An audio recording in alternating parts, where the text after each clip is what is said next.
Para hacer democracia, se requiere estar bien informados. La Urna, programa del Instituto Electoral de Coahuila.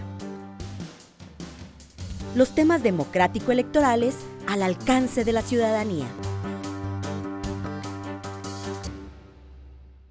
Hola, ¿qué tal? Les saludamos con mucho gusto, como siempre, en su programa La Urna. En esta primera edición le queremos dar la bienvenida, la más cordial de las bienvenidas, e invitarle para que nos escuchemos todos los lunes en punto de las 4:30 de la tarde. Vamos a tener 30 minutos con muy interesante información para usted aquí, a través de Coahuila Radio y Televisión. En este primer programa, nuestra consejera presidenta, la licenciada Gabriela María de León Farías, le va a presentar una muy interesante entrevista. Sin más preámbulos, vamos con usted, presidenta. Protagonistas de la vida democrática de Coahuila y de México en comunicación directa con usted. La entrevista.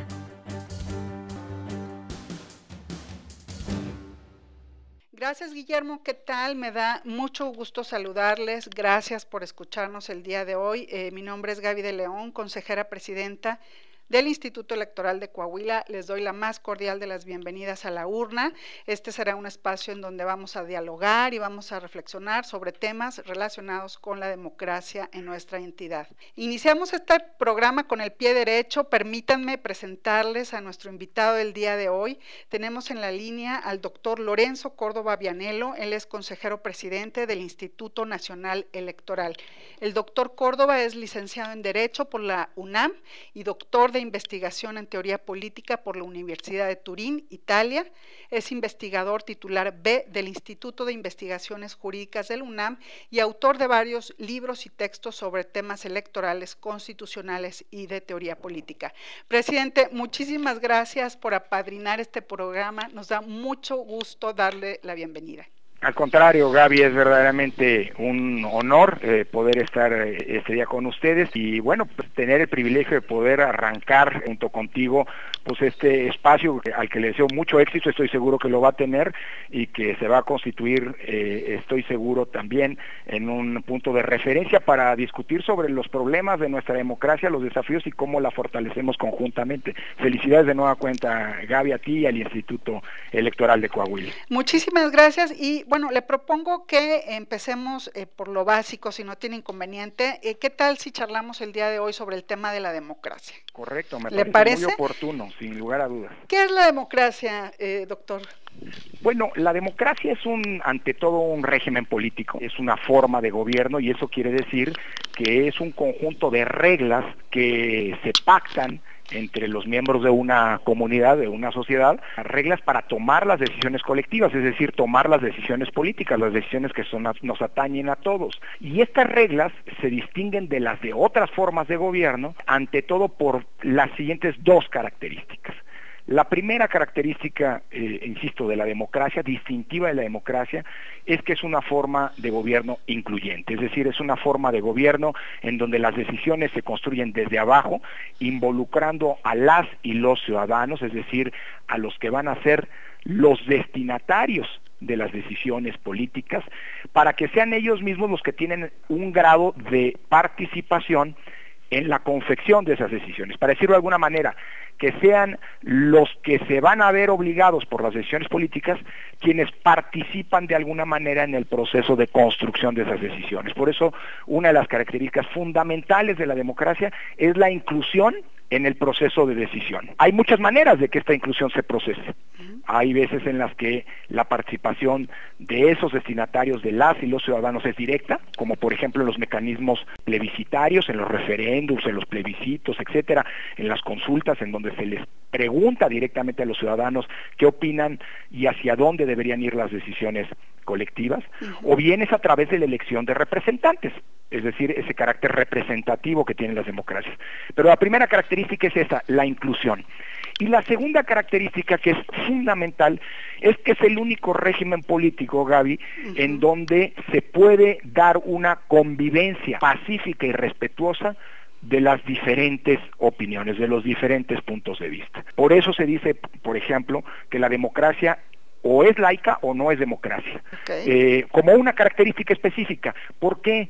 Porque el respeto a las posiciones distintas, a las posiciones diversas, y que el pensar distinto no sea una causa para ser excluido, es una condición sine qua non, una condición básica de la democracia. Por eso se dice también que en las democracias no hay verdades con mayúscula, no existe una verdad, sino que existen muchos distintos puntos de vista que tienen la misma dignidad y que deben ser tomados en cuenta. Alguien puede decirme, oiga, pero ¿qué tal que hay una posición política que es mayoritaria?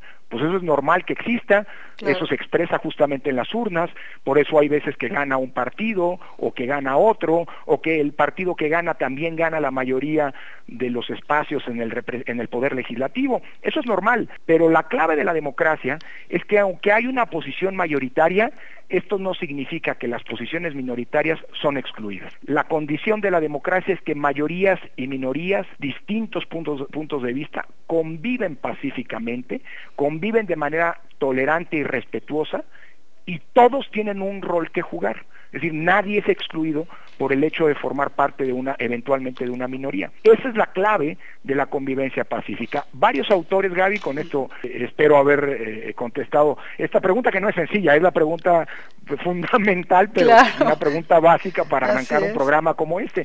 Termino diciéndote, hay quien dice que la democracia es la única forma de gobierno que ha inventado el hombre, mediante la cual la disputa por el poder político se procesa y se resuelve de manera pacífica. Y para que esto ocurra, evidentemente implica pues, que todos, con independencia de lo que piensan, de qué postura ideológica tienen, de qué religión tienen, en qué condición económica se encuentran, de qué raza, de qué género, todos son tomados en cuenta y son respetados por las decisiones del poder político. En síntesis, muy apretada, espero haber respondido suficientemente, Gaby, eso es la democracia. Y bueno, entonces, de lo que usted nos está comentando, ¿podemos afirmar que es la democracia el mejor sistema de gobierno? Pues yo creo que es, como lo decía la célebre frase de Winston Churchill, ¿no?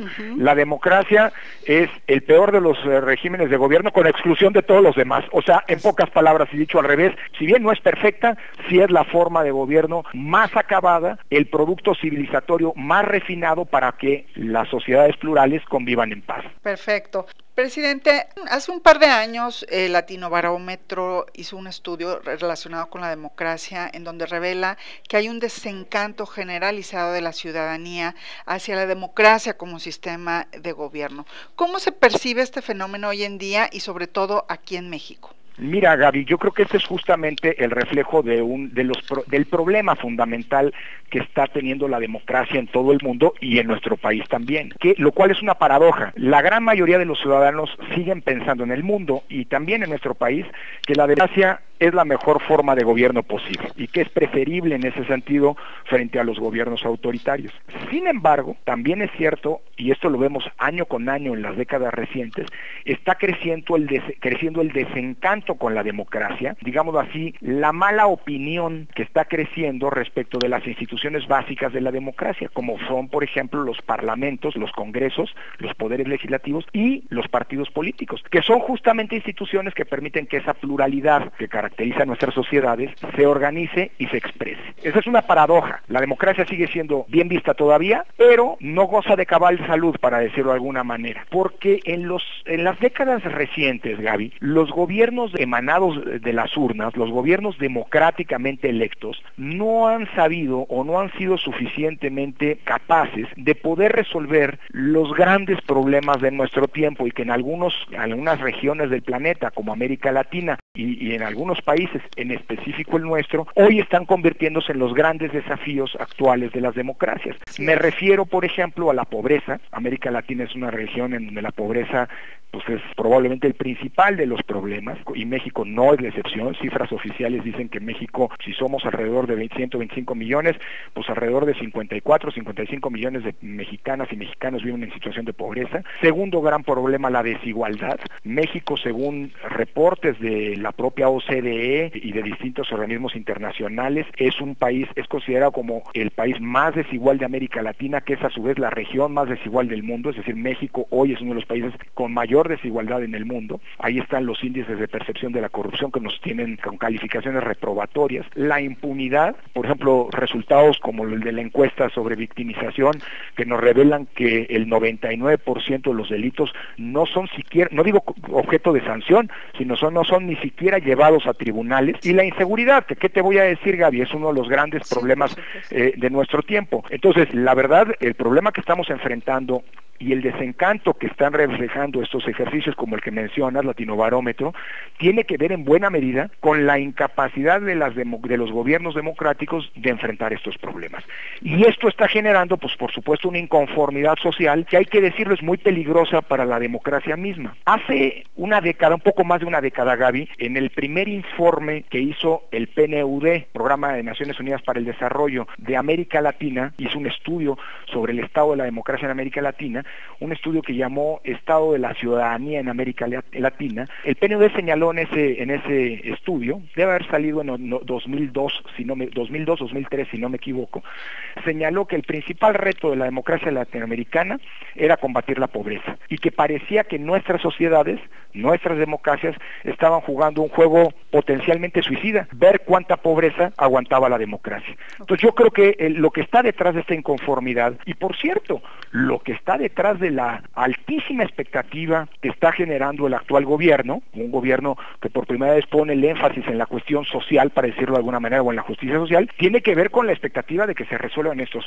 temas, pero tiene que ver con un malestar generalizado a nivel global que nos lleva pues a reflexionar sobre la necesidad de defender como nunca antes la democracia frente a las muchas pulsiones autoritarias que están allí latentes, ¿no?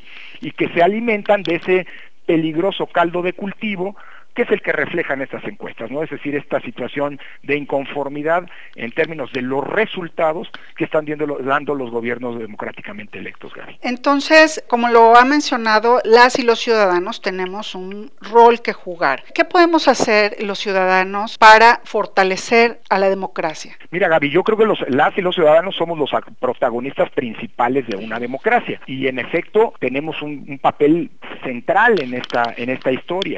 Mira, a mí me gusta decir esto, lo habrás escuchado en la colaboración que hemos tenido el IEC y el INE en los años recientes, pues me habrás escuchado muchas veces decir que las elecciones, solamente por hablar de esa dimensión de la democracia, por cierto, sin la cual no hay democracia, la democracia no se agota en las elecciones, pero sin elecciones no hay democracia, claro. ¿No? Entonces, que las elecciones, y yo creo que es algo que vale para, una reflexión que vale para la democracia en su conjunto, las elecciones, para que puedan realizarse, y dicho de otra manera, la democracia, para que pueda recrearse, necesita una colaboración de múltiples actores. O dicho en otras palabras, la democracia es una construcción colectiva, no es responsabilidad solamente de las autoridades electorales, no es responsabilidad solamente de los gobiernos, no es responsabilidad de los partidos políticos y de las y los candidatos, no es responsabilidad solo de los medios de comunicación, no es responsabilidad solamente de las organizaciones sociales y de los ciudadanos, es una responsabilidad de todos. Todos tenemos un rol que jugar en la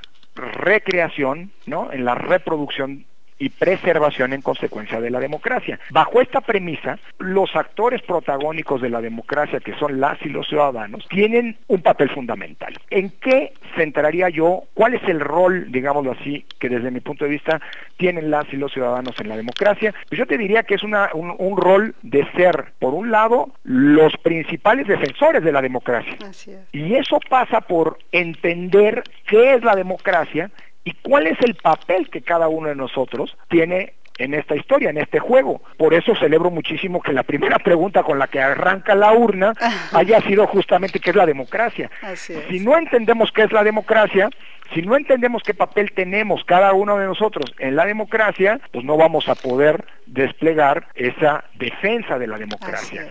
Porque la democracia no es algo, nunca ha sido, Gaby, en ningún momento de la historia, si tú revisas lo que ha ocurrido qué sé yo, en la Revolución Francesa, en el surgimiento de los Estados Unidos como nación independiente, en la complicada y turbulenta historia de México en el siglo XIX y en la construcción de la democracia, por cierto, mexicana en los últimos 30 años. Nunca la democracia ha sido algo que cae desde lo alto, que se regala. La democracia siempre, invariablemente, ha sido algo que se conquista, por lo que se lucha. Y eso significa, se lucha desde abajo, que es una acción ciudadana. La democracia nunca en el mundo ha ocurrido o se ha presentado como la concesión graciosa de un gobernante o de un líder magnánimo que le cede, que le concede a los ciudadanos, las y los ciudadanos, la posibilidad de participar en la cosa pública. Siempre la democracia ha sido una lucha permanente, constante, que parte desde abajo. Y eso ha implicado, pues evidentemente, pues que la democracia requiera de los ciudadanos, no solamente para nacer, no solamente para instaurarse, sino también para mantenerse. Si tú ves en la historia, Gaby, ha habido muchas democracias que han muerto en el intento, Claro. Ha habido muchas, y eso es bien importante señalarlo, que hoy tengamos condiciones democráticas que sin lugar a dudas pueden y deben mejorarse, que hoy tengamos la posibilidad de que nuestro principal problema no sean las elecciones, sino esos otros grandes problemas a los que hacía referencia, no significa que no podamos regresar a un esquema autoritario. Exacto. Al contrario, el riesgo del desencanto de la democracia del que hablábamos probablemente es el peor caldo de cultivo, el más riesgoso caldo de cultivo para que puedan surgir expresiones autoritarias, Y cuidado, las democracias que han muerto a lo largo de la historia no solamente han muerto porque hay enemigos externos que las avasallan, sino también la democracia muere de democracia o por las vías democráticas. Okay. Ahí está lo que pasó con los experimentos totalitarios, particularmente los fascismos en la primera mitad del siglo pasado. Por la vía democrática llegan gobiernos autoritarios que vacían la democracia desde adentro. Entonces, en síntesis, el rol de los ciudadanos no solamente es entender la democracia, no solamente es apropiarse de la democracia, no solamente es recrearla, ejercerla todos los días, sino también es cuidarla, es preservarla, es comprender lo que implicaría no tenerla, con todo y lo que falte por hacer. Evidentemente, yo te diría, parte de la tarea de las y los ciudadanos es exigir para que la democracia mejore y resuelva sus problemas. Porque de nada nos sirve una democracia que no resuelve nuestros problemas cotidianos. La democracia no es un fin en sí mismo. Claro. La democracia es un mecanismo, es un instrumento para que las condiciones de vida en una sociedad sean más libres, sean mejores, sean más justas. Por eso la democracia no nada más significa, déjame decirlo así, ir y votar en una elección, sino después de votar, exigir permanentemente, generar un contexto de exigencia y rendición de cuentas a quienes hemos elegido para gobernarnos. Si nos permiten, vamos a una pequeña pausa. Estamos charlando el día de hoy con el presidente del Instituto Nacional Electoral, el doctor Lorenzo Córdoba Vianello, además presidente del Sistema Nacional de Elecciones. Y al regreso quisiera poner sobre la mesa el tema de los organismos autónomos. Ustedes saben que tanto el Instituto Nacional Electoral como el Instituto Electoral de Coahuila somos organismos autónomos. ¿Qué son y qué importancia tienen para la democracia en nuestro país? Regresamos. La urna. Regresamos a la urna. Muchísimas gracias por acompañarnos. Estamos platicando con el doctor Lorenzo Córdoba Vianello, consejero presidente del Instituto Nacional Electoral. Antes de ir a la pausa, presidente, hablábamos acerca, de todo lo que es la democracia, cómo se compone y cuál es el rol que tenemos los ciudadanos para fortalecer al sistema democrático. Un tema que se ha puesto sobre la mesa últimamente es el tema de los organismos autónomos. ¿Qué son, los organismos autónomos y qué importancia tienen en una democracia? Bueno, yo creo que los órganos autónomos, Gaby, son una necesidad histórica y son la consecuencia de del cumplir una de las condiciones que tienen los sistemas democráticos. Déjame explicarme. Las democracias constitucionales, que son los regímenes, más democráticos más acabados, suponen no solamente todo lo que comentamos antes de la pausa, sino que el poder se ha ejercido de manera regulada, de manera controlada, es decir, de manera no arbitraria. Y las soluciones, los mecanismos que a lo largo de la historia se han encontrado para que esto ocurra, es decir, para que no haya un abuso del poder, ni siquiera del poder de las mayorías, hay que decirlo.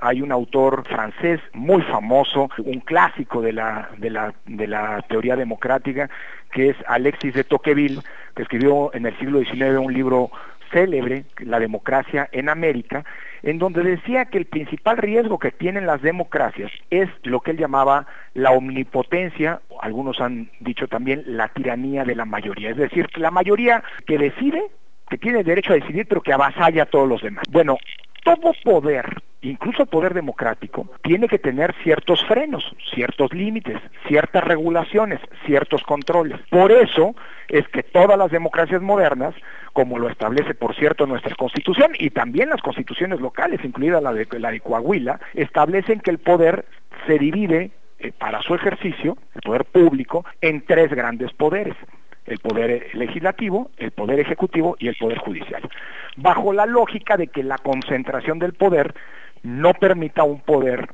arbitrario, absoluto, exactamente. Eso es como la premisa para poder entender el rol de los órganos autónomos, porque en el proceso de transición a nuestra democracia se encontró que había una serie de funciones que tenía originalmente el poder ejecutivo, que no eran funciones eminentemente técnicas, que no era pertinente que dependieran de, digámoslo así, los vientos políticos del momento, es decir, que no dependieran de la orientación política del momento. Déjame ponerte el ejemplo concreto de las elecciones. No importa qué gobierno esté en turno, si es un gobierno de derecha, si es un gobierno de izquierda, si es un gobierno de centro, el que sea. Las elecciones tienen que ser ciertas, objetivas, los votos se cuentan de igual manera, déjame decirle, no importa quién esté gobernando, un voto vale lo mismo y debe contarse de modo igual con independencia del gobierno.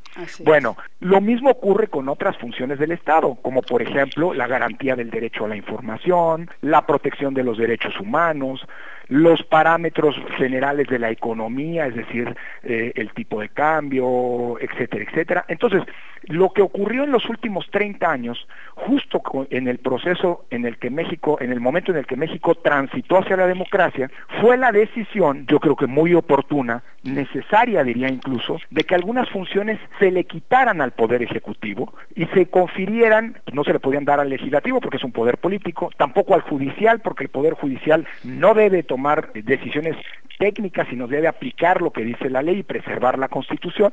Así que se crearon estas agencias autónomas, como las llaman en el derecho anglosajón, que son los órganos constitucionales autónomos, es decir, órganos que realizan funciones que antes tenía el Poder Ejecutivo y que sirven en esa medida como órganos de equilibrio y de control del poder. Han sido órganos muy importantes en nuestra historia constitucional reciente, fundamentales en el proceso de transición a la democracia y que pues no necesariamente son cómodos para el poder en turno, pero que son, creo, indispensables para generar ese juego virtuoso de equilibrios, de controles recíprocos. No se trata de órganos que no estén bajo el escrutinio público e incluso el escrutinio judicial. Ninguno de estos órganos puede tomar decisiones que no puedan ser impugnadas, por ejemplo, ante el Poder Judicial, ¿no? Pero que han cobrado carta de naturalización, pues, en nuestro proceso de construcción de la democracia. Son órganos que creo que tienen su pertinencia. Hay quien considera que se han creado muchos órganos autónomos, pues eso eventualmente es discutible, pero creo que lo que nadie puede discutir es la pertinencia, insisto, de que haya ciertas funciones que no deben depender de los vaivenes de la política, sino que tienen que tener un grado de neutralidad, digámoslo así, de independencia de la arena política propiamente hablando, ¿no? Gracias, presidente.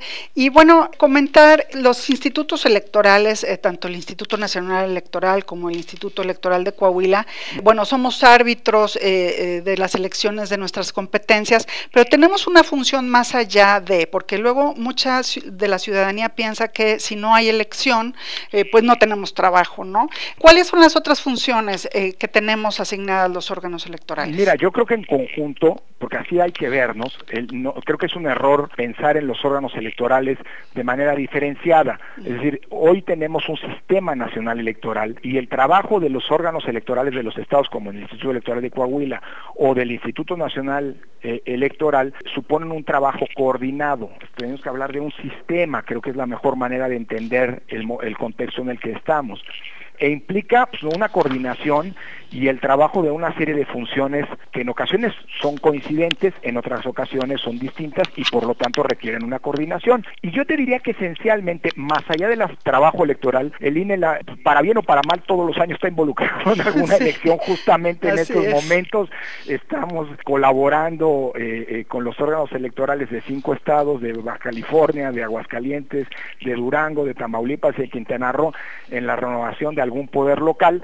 Y en el caso de Puebla, bueno, pues estamos los responsables únicos por las condiciones muy particulares del estado de Puebla, condiciones sobre todo de una gran crispación política.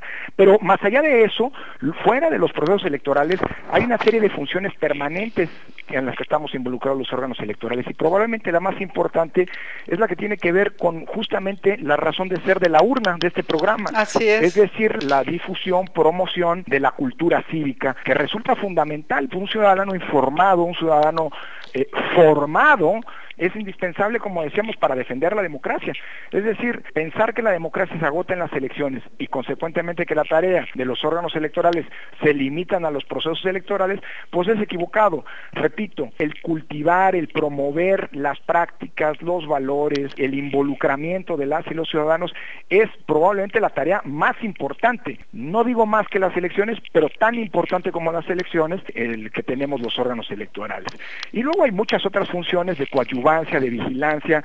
Por ejemplo, los partidos políticos a nivel nacional y a nivel local son permanentes, las reglas que rigen su actuación son permanentes, en su interior las y los militantes ejercen todo el tiempo derechos, eventualmente son violados, y los órganos electorales también tenemos una función de control y de vigilancia de que los partidos cumplan con el marco legal, también fuera de las elecciones, por supuesto dentro de estas, pero también fuera de las mismas, ¿no? Pues desgraciadamente se nos está agotando el tiempo en este programa de la urna. ¿Algún mensaje final que quiera dirigirle a las y los ciudadanos de Coahuila? Mira, Gaby, a riesgo de ser reiterativo, sí diría lo siguiente. Mira, nosotros no acabamos de llegar a la democracia. Creo que es un error pensar que, por ejemplo, el 1 de julio del año pasado, México llegó finalmente a la democracia. Yo te diría que lo que ocurrió en la elección del año pasado es más bien al revés. Es el resultado de que ya tenemos condiciones democráticas. Y yo diría que es bien importante valorar. Por eso celebro la existencia de un espacio ahora que sin duda será fundamental como la urna, Gaby, porque eso nos tiene que, son contextos, son lugares desde los que tenemos que generar la conciencia de que la democracia que nos ha costado mucho construir, o la entendemos y la defendemos, o se nos puede sumar entre las manos. Haber llegado a la democracia, además de que nos costó mucho, y que tenemos muchos desafíos hacia adelante, tenemos que ver cómo costamos, cómo hacemos que los procesos democráticos cuesten menos, funcionen mejor, que los resultados, decía, de la democracia efectivamente sean palpables para las y los ciudadanos. También es cierto que tenemos que cobrar conciencia que la democracia se nos puede acabar y que en consecuencia no podemos cruzarnos de brazos, sino que la mejor tarea para procurar y cuidar nuestra democracia es que cada uno de nosotros, de las y los ciudadanos, se convierta no solamente en un promotor, en un practicante, sino sobre todo en un defensor de la misma democracia, Gaby. Pues muchísimas gracias por apadrinarnos, por acompañarnos en este primer programa. Doctor Lorenzo Córdoba Vianello, consejero presidente del Instituto Nacional Electoral. Y bueno, a quienes nos escucharon el día de hoy también les agradecemos su tiempo y nos escuchamos la próxima semana. Gracias. Gaby, muchísimas gracias y felicidades. Mucha suerte y qué buena iniciativa. Sí, pues esta es una situación que vamos a estar platicando, o sea, incluso lo queremos hacer los propios consejeros precisamente por lo mismo, porque tenemos que acercarnos a la ciudadanía. Correctísimo. Entonces, no somos expertos locutores, pero... No, bueno, pues oye, ¿no? ¿Verdad? Gaby, muchas gracias. Te mando un abrazo, ya la próxima lo hacemos en vivo allá en cabina. Abrazo fuerte, Gaby. Igualmente, bye. Gracias por acompañarnos en una emisión más de La Urna, llevado hasta ustedes por el Instituto Electoral de Coahuila. Nos escuchamos en nuestra próxima emisión.